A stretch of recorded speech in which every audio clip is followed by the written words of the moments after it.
Hello everyone, let's prepare this kind of creative PPT which I personally enjoyed making it. Take a blank slide, right click and go to Format Background. Choose Gradient Fill. Take 3 gradient stops and assign 3 different gray shades by choosing Color option.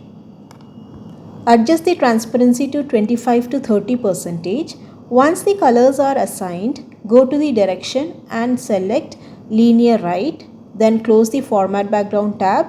Now go to view tab and select guide where you can find the cross lines on your slide. Then take a rounded rectangle from the shapes tab and place it on the slide. Drag it little longer. Make it round using the orange button. Duplicate the rounded rectangle using Ctrl D. Make it thinner and smaller than the first one and place it inside. Select the bigger rectangle first and then the inner rectangle. Go to the shape format, choose merge shape and select subtract. Now choose outline as no outline. Right click on the slide and select format background. Now select the effects option and go to shadow and choose offset bottom, blur to 18 points and keep the distance at 6 points. Increase the transparency to 74%. Now go back and choose gradient fill. Keep 4 gradient stops. Choose white color for the first gradient stop and fourth gradient stop. Select any off-white color for the second and third gradient stop. Increase the transparency between 12 to 18%.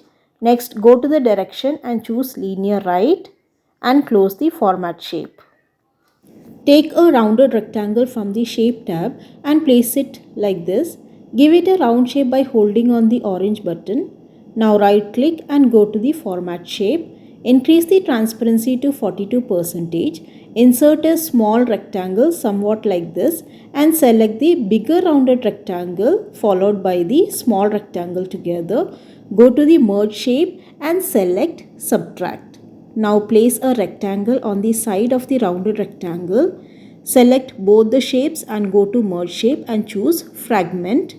Select these two shapes and press delete key from the keyboard. So there will be two parts of rounded rectangle. Next, select this particular part and go to gradient fill. There should be 3 gradient stops. Give dark orange color to first and third gradient stop and light orange to second gradient stop. Make the transparency between 25 to 30% for all the 3 gradient stops. Now select the second part of the rectangle. Go to gradient fill. Select white color for first and third gradient stop and off-white color to second gradient stop.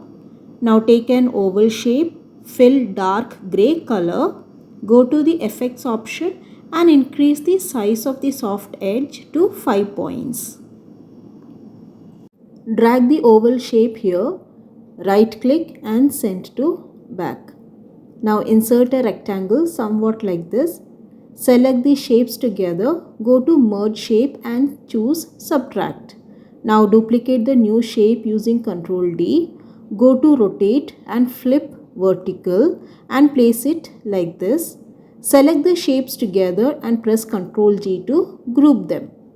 Duplicate the shapes 3 times using Ctrl D and arrange like this. Now select the shape, duplicate it and place it on the opposite side. Go to rotate and choose flip horizontal and duplicate 3 more times and arrange one above the other.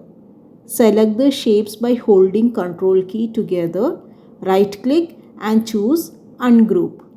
The shapes located on the opposite side should also be ungrouped in the same way. Choose the lower part of all the shapes by holding the Ctrl key, right click and send to back. At this stage, we will remove the line seen on the background. So go to the view tab and untick guide. Go to the format background because we will be giving color to each of the smaller rounded parts. So go to the gradient fill, choose dark purple for the first and third gradient stop and light purple for the second gradient stop. In the similar way, we will apply different gradient colors for all the small shapes. Once done, it's time to insert the icons. So go to the Insert tab and select icon, place it in the small shape. Similarly, insert the icons in all other shapes. Draw a text box, write specific heading, give it an appropriate font size, color, make it bold. Below the heading, insert another box and type the content. Now it's time to give the animation. So select the heading, go to the animation and choose fly in. Effect option from left. Now go to the animation pane. Select the effect option. Make smooth start 0.25 seconds and bounce end 0.25 seconds. Timing as 2 seconds and click on OK. Now select the content. Click on bounce animation and click on OK. Set timing as 2 seconds. Start after previous and then OK. Same animation need to be followed for the other three. So click on the heading, go to animation painter and place it on the second shape. Click on start after previous. Select the content, go to the animation painter and keep it below the heading. In the similar way, we will give the animation for the other two as well. For the opposite side, we will keep same animation for heading. Only difference is effect option will be from the right. For the content, we will use fade animation.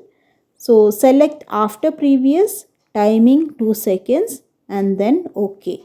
Same animation we will follow down, so you can use animation painter. Once animation is applied, click on the slideshow to see the results. If you found this video informative and useful for your presentation, do like, share and subscribe. Thank you for watching.